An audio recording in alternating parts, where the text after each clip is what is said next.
Finally Saudi middle east వార్లోకి enter అయ్యింది. గత 3 రోజుల నుంచి కూడా సౌదీ అరేబియా పైన అటాకులు జరుగుతున్నాయి. ఈ అటాకులు చేసింది ఇరాన్ కాదు, యమన్లో ఉన్నటువంటి హుతీస్ కాదు, మరి ఇంకెవరు చేశారు అంటే ఇరాక్ భూభాగం నుంచి మా పైన అటాకులు జరుగుతున్నాయని సౌదీ అరేబియా చెప్పింది. ఇరాన్ అటాక్ చేసిందంటే అర్థం చేసుకోవచ్చు, ఎందుకంటే సౌదీ అరేబియాలో అమెరికా బేసెస్ ఉన్నాయి కాబట్టి అటాక్ చేసి ఉంటుంది అనుకోవచ్చు. పోనీ యమన్లో ఉన్నటువంటి హుతీస్ అటాక్ చేశారంటే అర్థం చేసుకోవచ్చు, ఎందుకంటే ఈ హుతీస్కి సౌదీకి ఏంటి శత్రుత్వం అనేది ఈ వీడియోలో డీటెయిల్గా ఎక్స్ప్లెయిన్ చేశాను మీకు. కానీ ఇరాక్ భూభాగం నుంచి సౌదీ అరేబియా పైన ఎందుకు అటాకులు జరుగుతాయి? ఎందుకంటే ప్రస్తుతం ఇరాక్ అనేది అమెరికా పపెట్ దేశం. సో అమెరికా కంట్రోల్లో ఉన్నటువంటి ఇరాక్ సౌదీ అరేబియా పైన ఎందుకు అటాక్ చేస్తుంది చెప్పండి? అటాక్ చేసింది ఇరాక్ భూభాగం నుంచే, కాకపోతే ఇరాక్ సైన్యం కాదు, ఇరాక్లో ఉన్నటువంటి ప్రాక్సీ దళాలు, వీళ్ళనే పిఎంఎఫ్ అంటారు. పిఎంఎఫ్ అంటే పాపులర్ మొబిలైజేషన్ ఫోర్సెస్. ఈ పిఎంఎఫ్ ఉగ్రవాదులు ఇరాన్ ప్రాక్సీ దళాలు. ఎలాగైతే గాజాలో హమాస్, లెబనాన్లో హిజ్బుల్లా, యమన్లో హుతీస్ ఉన్నారో సేమ్ అలాగే ఇరాక్లో ఇరాన్ దత్తపుత్రులు పిఎంఎఫ్ ఉన్నారు. గత 3 రోజుల నుంచి ఈ పిఎంఎఫ్ సౌదీ అరేబియా పైన అటాకులు చేస్తుంది. దాంతో తొలిసారి సౌదీ అరేబియా వెపన్స్ చేతపట్టింది. ఈ పిఎంఎఫ్ దళాలను టార్గెట్ చేసుకొని అమెరికాతో కలిసి ఈరోజు పిఎంఎఫ్ స్థావరాల పైన ప్రిసైజ్ ఎయిర్ స్ట్రైక్ చేసింది. ఇంతకీ ఈ పిఎంఎఫ్ దళాలు సడన్ గా సౌదీ అరేబియా పైన ఎందుకు అటాక్ చేశాయి? ఆ అటాక్స్ ఏవో ఇరానే డైరెక్ట్ గా చేయొచ్చు కదా సౌదీ అరేబియా పైన అనే డౌట్స్ మీకు రావచ్చు. దీనికి ప్రాపర్ ఆన్సర్ తెలియాలంటే ఈ వీడియో చూడండి. ఈ వీడియోలో మీకు ఆల్రెడీ చెప్పాను, ఇరాన్ మరియు పాకిస్తాన్ల మధ్య ఒక సీక్రెట్ వ్యాపారం నడుస్తుంది. ఇరాన్ యొక్క ఆయిల్ పైన అమెరికా శాంక్షన్స్ విధించింది కాబట్టి ఇతర దేశాలకు ఇరాన్ తన ఆయిల్ని అమ్ముకోలేదు కాబట్టి మధ్యలో ఉన్నటువంటి టనల్స్ ద్వారా ఇరాన్ సీక్రెట్గా ఆయిల్ని పాకిస్తాన్కి తరలిస్తుంది. అక్కడ ఇద్దరు కలిసి ఒక జాయింట్ వెంచర్ని ఏర్పరచుకున్నారు. ఈ జాయింట్ వెంచర్ నుంచి బ్లాక్లో ఆయిల్ని అమ్ముతున్నారు వీళ్ళు. ఎప్పుడైతే ఫిబ్రవరి 28 రోజు వార్ స్టార్ట్ అయిందో ఆ తర్వాత ఇరాన్ గల్ఫ్లో ఉన్నటువంటి అనేక దేశాలపైన అటాక్ చేస్తూ వచ్చింది. అందులో భాగంగా సౌదీ అరేబియా పైన కూడా అటాక్ చేసింది. కానీ 3rd వీక్ నుంచి సౌదీ పైన అటాక్ చేయడం ఇరాన్ సడన్గా ఆపేసింది. ఎందుకు ఆపేసింది అంటే పాకిస్తాన్ ఇరాన్ని బ్లాక్మెయిల్ చేసింది. సౌదీతో మాకు డిఫెన్స్ ప్యాక్ట్ ఉంది కాబట్టి సౌదీ పైన మీరు అటాక్ చేస్తే పాకిస్తాన్ యుద్ధంలోకి రావాల్సి ఉంటుంది. కానీ మన ఇద్దరము పార్ట్నర్ దొంగలము, అలాంటి మనము ఒకరితో ఒకరు యుద్ధం ఎలా చేస్తాం చెప్పండి? కాబట్టి సౌదీ అరేబియా పైన నువ్వు అటాక్ చేయడం ఇమీడియట్గా మానే, లేదంటే మన ఇద్దరం ఏదైతే ఈ స్మగ్లింగ్ చేస్తున్నామో, ఈ దొంగ వ్యాపారం చేస్తున్నామో దీన్ని ఇమీడియట్గా ఆపాల్సి ఉంటుంది అని పాకిస్తాన్ జనరల్ ఆసిఫ్ మునీర్ ఇరాన్కి చెందినటువంటి వాహిదీని బ్లాక్మెయిల్ చేశాడు. దాంతో ఇరాన్ సౌదీ అరేబియా పైన అటాకులు చేయడం ఆపేసింది. ఇరాన్ తన దత్తపుత్రులను పెంచి పోషించడానికి చాలా డబ్బు అవసరం ఉంటుంది. ఇన్ని వేల మిసైల్స్ ఎక్కడి నుంచి వచ్చాయండి డబ్బులు లేకుండా? సో ఈ డబ్బులన్నిటి కూడా ఈ జాయింట్ వెంచర్ ద్వారానే ఇరాన్ పొందుపరుచుకుంది. కాబట్టి ఇరాన్కి ఈ జాయింట్ వెంచర్ చాలా ఇంపార్టెంట్. అందుకే సౌదీ పైన అటాకులు చేయడం మానేసింది. కానీ ఇరాన్ ఏమని ఆలోచించిందంటే, నేను డైరెక్ట్గా అయితే సౌదీ పైన అటాక్ చేయలేను, ఎందుకంటే ఆసిఫ్ మునీర్ నన్ను బ్లాక్మెయిల్ చేస్తున్నాడు. కానీ నా దత్తపుత్రులు ప్రాక్సీ దళాలు ఉన్నాయి కదా, వీళ్ళు ఎప్పుడు పనికొస్తారు చెప్పండి? ఎప్పుడెప్పుడైతే ఇరాన్ డైరెక్ట్గా వార్లోకి ఎంటర్ కాలేదో అప్పుడప్పుడు తన ప్రాక్సీ దళాలను రంగంలోకి దింపుతుంది. అక్టోబర్ 7th అటాక్ ఎవరు చేశారు? ఇరాన్ చేయలేదు. ఎవరు చేశారు? గాజాలో ఉన్నటువంటి హమాస్ పందులు చేశారు. కానీ చెయ్యమని చెప్పింది ఎవరు? ఇరాన్. అలాగే లెబనాన్లో ఉన్నటువంటి హిజ్బుల్లా దళాలని, యమన్లో ఉన్నటువంటి హుతీస్ని కూడా ఈ ఇరాన్ కంట్రోల్ చేస్తూ ఉంటుంది. సేమ్ అలాగే ఇరాక్లో ఉన్నటువంటి ఈ పిఎంఎఫ్ దళాలని ఇరాన్ సుప్రీం లీడర్ కంట్రోల్ చేస్తూ ఉంటాడు. గాజాలో ఉన్నటువంటి హమాస్ ఆల్మోస్ట్ ఖతమైపోయింది. లెబనాన్ మరియు ఇజ్రాయెల్ల మధ్య కుదిరినటువంటి శాంతి ఒప్పందం కారణంగా బలవంతంగా సైలెంట్ చేపించింది అమెరికా. ఇక మిగిలింది యమన్లో ఉన్నటువంటి హుతీస్ ఆల్రెడీ సౌదీ పైన అడపాదడపా అటాకులు చేస్తూ ఉన్నారు. అదే కాకుండా రెడ్ సీని తమ కంట్రోల్లోకి తీసుకొని ఆ మార్గం గుండా సౌదీ అరేబియాకు చెందినటువంటి ఆయిల్ వెళ్లకుండా బ్లాక్ చేసి పడేశారు. ఇరాన్ ఏమని ఆలోచిస్తుందంటే, సౌదీ చాలా పెద్ద దేశం, దీన్ని 1 ఫ్రంట్ వార్ కాకుండా 2 ఫ్రంట్ వార్ ద్వారా కంట్రోల్లోకి తీసుకోవాలని చూస్తుంది. ఒక సైడ్ నుంచి యమన్లో ఉన్నటువంటి హుతీస్ ఎలాగో అటాక్ చేస్తున్నారు, at the same time second front open చేస్తే, అంటే ఇరాక్లో ఉన్నటువంటి ఈ పిఎంఎఫ్కి కనుక కీ ఇచ్చి వదిలితే ఇక్కడ నుంచి కూడా అటాకులు చేస్తాయి. దాంతో సౌదీ సైన్యం 2 వైపులుగా చీలిపోవాల్సి ఉంటుంది. ఎప్పుడెప్పుడైతే ఒక సైన్యం 2 గ్రూపులుగా చీలిపోతుందో అక్కడ వీక్ అవుతుంది అని అర్థం. ఇది ఫస్ట్ నుంచి వార్ స్ట్రాటజీలో ఒక ప్లాన్. అందుకే ఇండియాకి కూడా 2 ఫ్రంట్ వార్ థ్రెట్ ఉంది. పాకిస్తాన్, చైనా మూకుమ్మడిగా దాడి చేస్తే ఖచ్చితంగా ఇబ్బందులు ఎదురవుతాయి. అందుకే భారత్ ఇప్పటి నుంచే ఈ 2 ఫ్రంట్ వార్ని దృష్టిలో పెట్టుకుని తన డిఫెన్స్ని బలోపేతం చేస్తూ ఉంది. సేమ్ అలాగే ఇక్కడ సౌదీ అరేబియాను కూడా 2 వైపుల నుంచి ఇబ్బంది పెట్టడానికి ఇరాన్ పనినటువంటి మాస్టర్ ప్లాన్ ఇది. దాంతో సౌదీ అరేబియా అమెరికాతో కలిసి ఈ PMF దళాలపైన ఈరోజు ఎయిర్ స్ట్రైక్ జరిపింది. ఎక్కడండి? ఇరాక్ పైన, ఇరాక్లోని PMF దళాలపైన. సౌదీ PMF దళాలపైన కౌంటర్ అటాక్ చేస్తుందని ఇరాన్ ఊహించలేదు. నిజం చెప్పాలంటే ఇరాన్ షాక్కి గురైంది. ఎందుకంటే ఇరాన్ మరియు అమెరికాల మధ్య యుద్ధం అనేది ఇప్పుడు పాస్లో ఉంది. అమెరికా ఆయుధాల కొరతను ఎదుర్కొంటుందని ఈ వీడియోలో చెప్పాను కదా. కాబట్టి 13 రోజుల పాటు మళ్ళీ అటాక్ చేసిన తర్వాత సడన్గా అమెరికా ఇరాన్ పైన అటాక్ చేయడం మానేసింది. ఎందుకు మానేసింది? ఆయుధాలు షార్టేజ్లో ఉన్నాయి కాబట్టి. ఆ తర్వాత ఇరాన్ కూడా స్టేట్మెంట్ ఇచ్చింది, అమెరికా మా పైన దాడులు చేయడం ఆపేసింది కాబట్టి మేం కూడా రిటాలియేషన్ చేయడం ఆపేస్తాం. విచ్ మీన్స్ మిడిల్ ఈస్ట్లో first time unofficial ceasefire ఏర్పడింది. నువ్వు ఆపేస్తున్నావు కాబట్టి నేను ఆపేస్తున్నాను, అంతే తప్ప ఎక్కడా కూడా చర్చలు జరగలేదు. ఇలాంటి సమయంలో అమెరికా మరియు సౌదీలు కలిసి ఈ PMF దళాలపైన అటాక్ చేసేసరికి ఇరాన్కి కోపం వచ్చింది. దత్తపుత్రులపైన అటాక్ చేసేసరికి ఇరాన్ రగిలిపోయింది. వెంటనే ఇరాన్ జోర్డాన్ పైన ఈరోజు అటాక్ చేసింది. ఈ అన్అఫిషియల్ సీజ్ ఫైర్ ఏదైతే ఏర్పడిందో అమెరికా మరియు ఇరాన్ల మధ్య, ఈ సీజ్ ఫైర్ తర్వాత ఫస్ట్ టైం ఇరాన్ మళ్ళీ అటాక్ చేసింది, జోర్డాన్ పైన అటాక్ చేసింది. ఎందుకు ప్రతిసారి ఇరాన్ ఈ జోర్డాన్ పైన అటాక్ చేస్తుంది అంటే, ఈ మిడిల్ ఈస్ట్లో ఉన్నటువంటి అమెరికా బేసెస్ ఏవైతే ఉన్నాయో వీటన్నింటికీ కూడా కంట్రోల్ సెంటర్ జోర్డాన్లో ఉంటుంది. జోర్డాన్లో ఉన్నటువంటి అమెరికన్ బేస్ అనేది చాలా పెద్ద బేస్.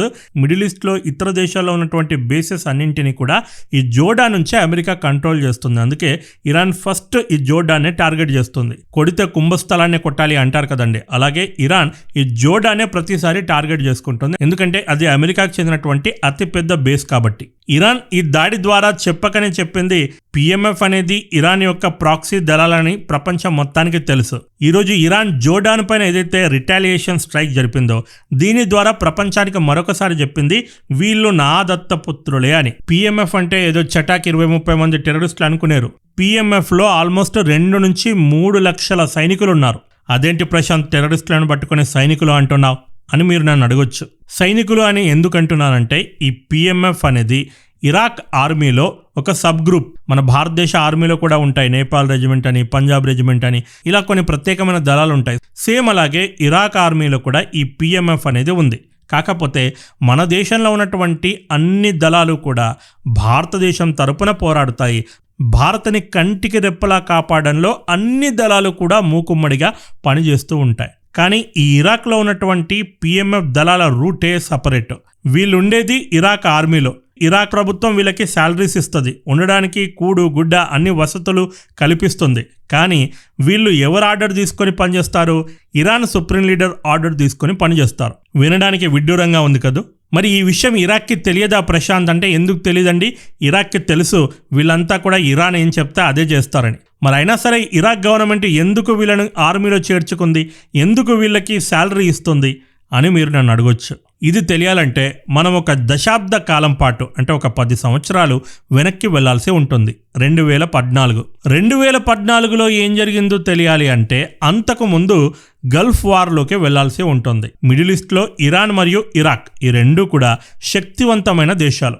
మిగతా చిన్న చిన్న దేశాలన్నీ కూడా అమెరికాకు సరెండర్ అయిపోయాయి. అమెరికాతో ఒప్పందాన్ని కుదుర్చుకొని వారి దేశాల్లో బేసెస్ ఏర్పరచడానికి అనుమతులు ఇచ్చాయి. కానీ ఈ ఇరాన్ మరియు ఇరాక్లో అతిపెద్ద దేశాలు కావడంతో అమెరికాకి నో ఎంట్రీ చెప్పాయి. దాంతో అమెరికా ఈ 2 దేశాలని బలహీనపరచాలని చెప్పి ఈ 2 దేశాల మధ్య పుల్లలు పెట్టడం మొదలుపెట్టింది.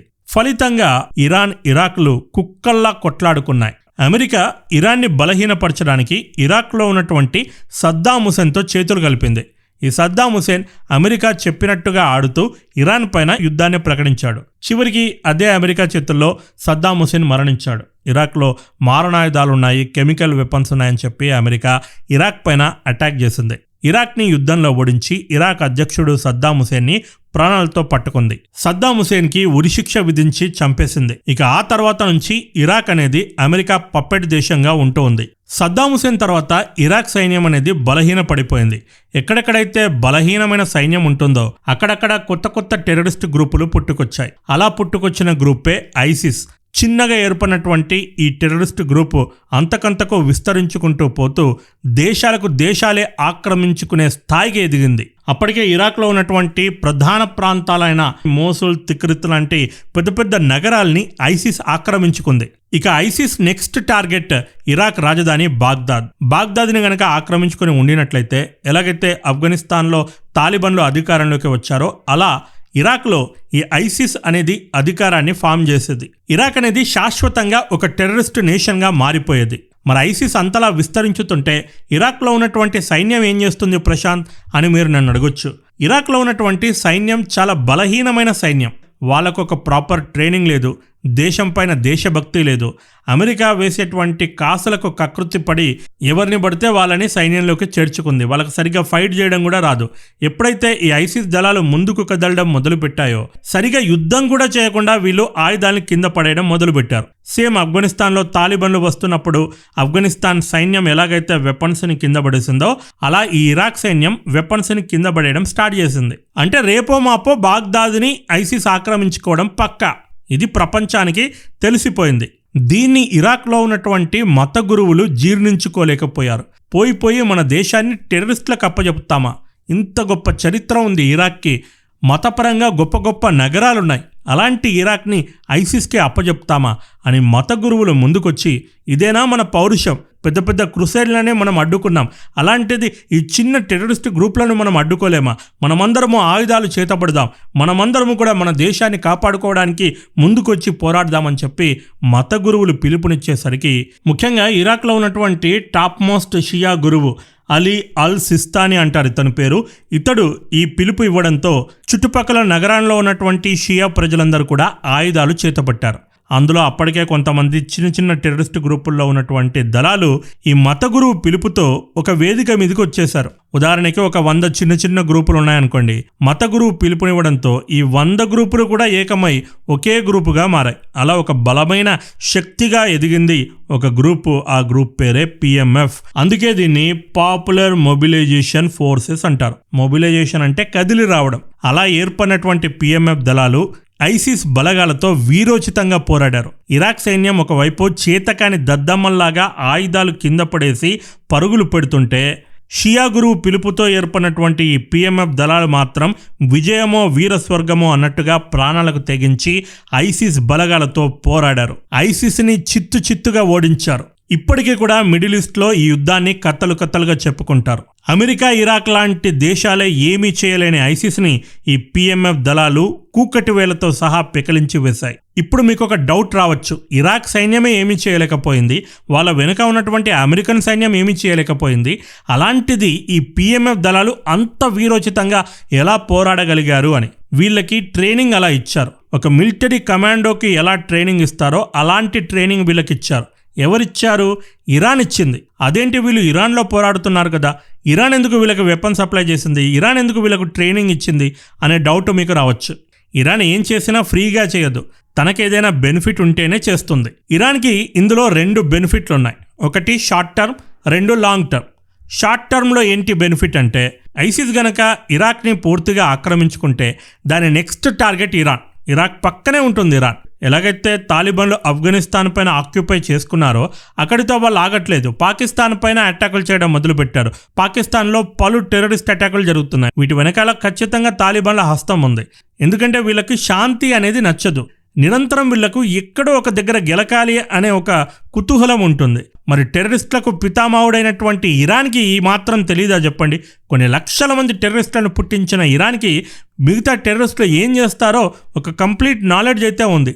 కాబట్టి ఒకవేళ ఇరాక్లో గనక ఐసిస్ వస్తే ఇక నాకు గడ్డుకాలం మొదలవుతుంది. కాబట్టి ఈ ఐసిస్ ఇరాక్లోకి రాకన్నా ముందే వీళ్ళని నిర్మూలించాలి. ఆ అడ్డు తప్పించడం కూడా ఎలా అడ్డు తప్పించాలి? నా చేతికి మట్టంటకుండా అడ్డు తప్పించాలి. ఇరాక్లో ఉన్నటువంటి ప్రాక్సీ దళాలకి నేను సపోర్ట్ చేస్తాను. దీనివల్ల నాకు చేతికి మట్టంటకుండా ఈ ఐసిస్ థ్రెట్ అనేది ఖతం అవుతుంది. ఇక లాంగ్ టర్మ్ బెనిఫిట్ ఏంటి? ఈ పిఎంఎఫ్లో ఉన్నది ఎవరు? షియా గ్రూపులు. ప్రపంచంలో ఉన్నటువంటి షియాలకి పెద్దన్న ఎవరు? ఇరాన్. మతపరమైన కనెక్షన్ ఉంది కాబట్టి వీళ్ళు నా చేతి కింద ఎప్పటికీ కూడా ఉంటారు. నేను చెప్పినట్లు వింటారు, ఆడించినట్లు ఆడతారు. మొత్తానికి అంత పవర్ ఉంది. మరి లాంగ్ టర్మ్లో నా ప్రాక్సీ దళాలని విస్తరించడానికి దీన్ని ఒక ఆపర్చునిటీగా నేను ఉపయోగించుకోవచ్చు. ఎలాగైతే నేను హమాజ్ని సృష్టించి గాజాలోకి ఎంటర్ అయ్యా, హిజ్బుల్లాను సృష్టించి లెబనాన్లోకి ఎంటర్ అయ్యా, హుతీస్ని సృష్టించి యమన్లోకి ఎంటర్ అయ్యా, సేమ్ అలాగే ఈ PMF దళాల ద్వారా మెల్లిమెల్లిగా ఇరాక్ని కూడా తన అండర్లోకి తీసుకుంటా అని ఇరాన్ పగటికలలు కంది. పగటికలలు కనడమైంది, రియాలిటీలో చేసి చూపించింది. ఇలా షార్ట్ టర్మ్ లాంగ్ టర్మ్ బెనిఫిట్స్ని దృష్టిలో పెట్టుకొని ఇరాన్ PMFకి పెద్ద ఎత్తున సహాయం చేసింది. ఇరాన్ అండతో PMF దళాలు ఐసిస్ని కూకటి వేళ్లతో సహా నిర్మూలించాయి. దాంతో ఇరాక్, అమెరికాలు పండగ చేసుకున్నాయి. పాపం వాళ్ళకి అప్పుడు తెలియదు ముందుంది ముసళ్ళ పండగని. ఇక్కడ ఒక ఇంపార్టెంట్ పాయింట్ మిస్ చేశాను.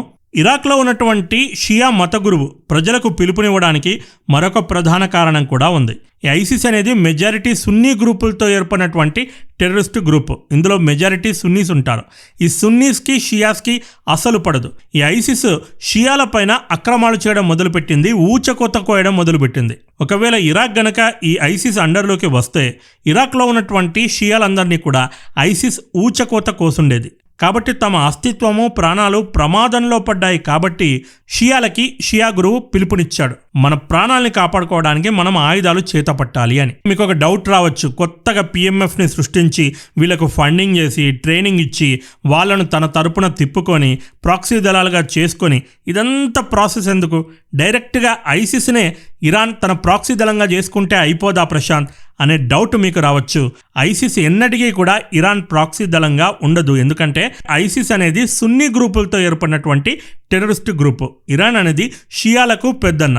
షియాలకు, సున్నీలకు అస్సలు పడిరాదు. కాబట్టి ఎన్నటికీ కూడా ఐసిస్, ఇరాన్ ఏకం కాలేవు. కాబట్టే ఇరాన్ ఐసిస్ని ఎన్నడూ కూడా దగ్గరికి రానివ్వలేదు. వాళ్ళని రూపుమాపాలని, దాన్ని కూకడి వేళ్లతో సహా పెకిలించి వేయాలని ఈ PMF స్కెచ్ వేసింది. ఇప్పుడు మీకు ఒక క్లారిటీ వచ్చిందనుకుంటున్నాను. ఈ PMF దళాలు ఇరాక్లో ఐసిస్ని ఓడించాయని చెప్పాను కదా. ఈ ఓడించిన తర్వాత ఆయుధాలు కింద పడేసి పారిపోయినటువంటి ఇరాక్ సైనికులు మెల్లగా మళ్ళీ రావడం మొదలుపెట్టారు. మళ్ళీ అయితే ఆయుధాలు చేతపట్టారు. కానీ ఆ ఐసిస్ ఫియర్ అనేది వీళ్ళల్లో స్ట్రాంగ్గా నాటుకుపోయింది. ఎప్పుడు ఎవడొచ్చి దాడి చేస్తాడో అని భయపడుతూ ఉన్నారు. కనీసం ఎవడైనా వస్తే మా ప్రాణాలు కాపాడడానికి ఎవరైనా ఒక దళం ఉండాలి అని చెప్పి, ఇది ఎలా ఉందంటే బాడీగార్డ్ తనకు థ్రెట్ ఉందని మరొక బాడీగార్డ్ని హైర్ చేసుకున్నాడట. సేమ్ అలాగే ఈ ఇరాక్ సైన్యం అనేది తనను తాను కాపాడుకోవడానికి ఈ PMF దళాలను ఆర్మీలోకి తీసుకుంటే ఎలా ఉంటుంది అని ఆలోచించడం మొదలుపెట్టింది. దాంతో 2016లో ఇరాక్ ప్రభుత్వం అఫీషియల్గా ఈ PMF దళాలని ఇరాక్ ఆర్మీలో చేర్చుకుంది. చేర్చుకోవడమే కాదు, ఈ ఇరాక్ సైనికులందరికీ కూడా మిగతా సైన్యానికి ఎలాగైతే శాలరీస్ ఇస్తారో, కూడు గుడ్డ అన్ని ఫెసిలిటీస్ కల్పిస్తారో, ఈ PMF దళాలందరికీ కూడా ఇరాన్ సైన్యం ఫెసిలిటీస్, శాలరీ కల్పిస్తుంది. అమెరికా కూడా ఒక క్లారిటీ వచ్చింది, ఇరాక్ సైనికులకి ఏమి చేత కాదు, కనీసం వీళ్ళైనా అడ్డుకుంటారని చెప్పి ఈ PMFని సైన్యంలోకి చేర్చుకునే ప్రాసెస్ ఏదైతే ఉందో దీన్ని చూసి చూడనట్లు వదిలేసింది. అలా కొంతకాలం ఈ PMF దళాలు బుద్ధిగానే ఉన్నాయి. ఎంతైనా PMF ఎలా ఏర్పడిందండి? ఇరాన్ అండుతో. కాబట్టి ఆ విశ్వాసం అనేది వీళ్ళలో ఉంటుంది. అది కాకుండా మతపరమైనటువంటి కనెక్షన్ మీకు చెప్పాను, షియా. దాంతో PMF దళాలు ఇరాక్ సైన్యంలో ఉన్నప్పటికీ కూడా ఇరాన్లో ఉన్నటువంటి IRGC బలగాలతో రాసుకు పూసుకు తిరగడం మొదలుపెట్టారు. ఎంతలా అంటే హమాజ్, హిజ్బుల్లా, హుతీస్ సరసన ఈ PMF దళాలు కూడా చేరిపోయాయి. ఇరాన్ ఏం చెప్తే అది చేయడం మొదలుపెట్టారు. ఈ ప్రాక్సీ దళాలను అందరినీ కూడా ఇరాన్కి చెందినటువంటి కుద్స్ ఫోర్స్ పెంచి పోషిస్తూ ఉంటుంది. ఈ కుద్స్ ఫోర్స్ లీడర్ ఎవరండి? కాసిం సులేమాని. దాంతో అమెరికా ఈ కాసిం సులేమానిని చంపేస్తే ఈ ప్రాక్సీ దళాలన్నీ చెల్లా చెదరవుతాయని ఒక స్కెచ్ వేసింది. 2020లో ఈ కాసిం సులేమాని వెళ్తున్నటువంటి కారు పైన ఒక డ్రోన్తో అటాక్ చేసి చంపేసింది. ఇరాన్పై అమెరికా చేసినటువంటి అతిపెద్ద అటాక్ ఇది. కానీ చాలా మందికి తెలియని విషయం, ఒక సీక్రెట్ ఈరోజు మీకు చెప్తాను. సులేమాని వెళ్తున్నటువంటి ఆ కారులో మరొక లీడర్ కూడా ఉన్నాడు. PMF founding commander Abu Mahdi అల్ ముహందిస్ ఆ కారులో ఉన్నాడు. నిజానికి కాసిం సులేమాని ఇరాన్లో చనిపోలేదండి. ఇరాక్లో ఉన్నటువంటి ఈ PMF కమాండర్ అబూ మహదీ అల్ ముహందిస్ని కలవడానికి వచ్చాడు. ఎందుకు వచ్చాడు? ఇరాక్లో ఉన్నటువంటి అమెరికన్ బేసెస్ ఏవైతే ఉన్నాయో వీటిపైన ఎలా అటాక్ చేయాలి, మిడిల్ ఈస్ట్ నుంచి అమెరికా దళాలని ఎలా తిప్పికొట్టాలి, దీనిపైన వ్యూహం రచించడానికి ఇరాక్ వచ్చాడు. ఈ విషయం అమెరికాకు తెలిసింది. ఇదే మంచి ఛాన్స్ అని చెప్పి ఇరాక్లో ఒక కారులో ఈ అబూ మహదీ అల్ ముహందిస్, కాసిం సులేమాని ఇద్దరు వెళుతుండగా సడన్ గా డ్రోన్ తో అటాక్ చేసి వాళ్ళిద్దరిని కూడా చంపేసింది. దీన్ని బట్టే అర్థమవుతుంది పిఎంఎఫ్ మరియు ఖాసిం సులేమానీ ఐఆర్జీసీ ఒకరితో ఒకరు ఎంత క్లోజ్ గా పనిచేశాయో, అసోసియేట్ అయ్యాయో. 2024లో పిఎంఎఫ్ ఓపెన్ గానే బరితెగించింది. PMF chief of staff Abu Fadak Al Muhandisawi మీడియాతో మాట్లాడుతూ పిఎంఎఫ్ అనేది ఇరాన్ అండతో పుట్టింది, కాబట్టి ఇరాన్ సుప్రీం లీడరే మా నాయకుడు. Iran supreme leader Ayatollah Ali Khamenei ఏం ఆదేశిస్తే మేము అది చేస్తాం. శాలరీ ఏమో ఇరాక్ సైన్యం నుంచి తీసుకుంటాం. ఆర్డర్స్ ఎవరిని ఫాలో అవుతా అంటున్నాడు, అది కూడా ఓపెన్గా ప్రెస్ మీట్లో ఇరాన్ సుప్రీం లీడర్ ఆయతుల్లా ఖామినేయి ఏమి చెప్తే అది మేము ఫాలో అవుతామని స్టేట్మెంట్ ఇచ్చాడు. దాంతో అమెరికా హై అలర్ట్ అయింది. ఈ సంవత్సరం ఫిబ్రవరి 28 రోజు అమెరికా ఇరాన్ పైన ఏదైతే అటాక్ చేసిందో, అటాక్ చేసిన తర్వాత ఇరాక్లో ఉన్నటువంటి ఈ పిఎంఎఫ్ దళాలు ఇరాక్లో ఉన్నటువంటి పలు అమెరికా బేసెస్ పైన అటాక్ చేశారు. పదుల సంఖ్యలో అమెరికా సైనికుల్ని చంపేశారు. ఈ విషయం అమెరికా బయటకు రానివ్వలేదు, అది వేరే విషయం. దాంతో అమెరికా ఇరాక్ గవర్నమెంట్ పైన ఒత్తిడి తీసుకురావడం మొదలుపెట్టింది. మా బేసిస్ పైన అటాక్ చేస్తున్నటువంటి పిఎంఎఫ్ దళాల్ని నువ్వు నీ ఆర్మీలో తీసుకున్నావు, వాళ్ళకి శాలరీ ఇస్తున్నావు, బుద్ధుందా, ఫస్ట్ వాళ్ళ నువ్వు బయటకు గెంటేయి అని చెప్పి ఒత్తిడి తీసుకురావడం మొదలుపెట్టింది. కానీ పిఎంఎఫ్ దళాలు ఇలా జరుగుతుందని ముందే ఊహించి మెల్లిమెల్లిగా గవర్నమెంట్లోకి ఎంటర్ అయ్యారు. అప్పటికే ఒక పొలిటికల్ పార్టీని ఏర్పాటు చేసుకుని ఎలక్షన్స్లో పాల్గొన్నారు. ఆల్మోస్ట్ ఒక 50 వరకు వీళ్ళకు సీట్లున్నాయి. ఈరోజు ఇరాక్లో ఏదైతే గవర్నమెంట్ ఫామ్ అయిందో ఈ ఫార్మేషన్లో ఈ పిఎంఎఫ్కి చెందినటువంటి ఆ 50 సీట్ కోalition కూడా ఉంది. ఇప్పుడు ఒకవేళ వీళ్ళకి శాలరీ కనుక ఆపేస్తే ఈ 50 సీట్స్ వీళ్ళు వెనక్కి తీసుకుంటారు. ఇరాక్లో గవర్నమెంట్ పడిపోతుంది. కాబట్టి వీళ్ళ ప్రాబ్లం వీళ్ళకు ఉంది. ఇరాన్ వార్ స్టార్ట్ అయ్యి ఇన్ని రోజులు అవుతున్నప్పటికీ కూడా ఈ పిఎంఎఫ్కి చెందినటువంటి స్థావరాలపైన ఇంత పెద్ద అటాకులు చేయడం ఈ రోజే ఫస్ట్ టైం అండి. అమెరికా, సౌదీలు జాయింట్ యాక్షన్ తీసుకొని ఈ ఎయిర్ స్ట్రైక్స్ని చేశారు. దీని అర్థం ఏంటి? గాజాలో ఎలాగైతే హమాజ్ని రూపుమాపారో, లెబనాన్లో ఎలాగైతే హిజ్బుల్లా భర్తం పట్టారో, నెక్స్ట్ టార్గెట్ అందరూ కూడా హుతీస్ అనుకున్నారు. కానీ హుతీస్ కంటే ముందు ఈ పిఎంఎఫ్ని వీళ్ళు టార్గెట్ చేశారా అనే డౌట్స్ వ్యక్తమవుతున్నాయి. కొద్ది రోజుల్లో దీనిపైన ఒక ఫుల్ క్లారిటీ రాబోతుంది. ఈ వీడియో చూసాక మీకు ఒక ఫుల్ క్లారిటీ వచ్చిందనే అనుకుంటున్నాను. ఒకవేళ వస్తే గనక వీడియోను లైక్ చేసి 10 మందికి షేర్ చేయడం మర్చిపోవద్దు. ఇది వీడియో. మరో వీడియోతో మళ్ళీ కలుద్దాం. This is Prashant signing off. Bye bye and take care. జై హింద్. వందే మాతరం.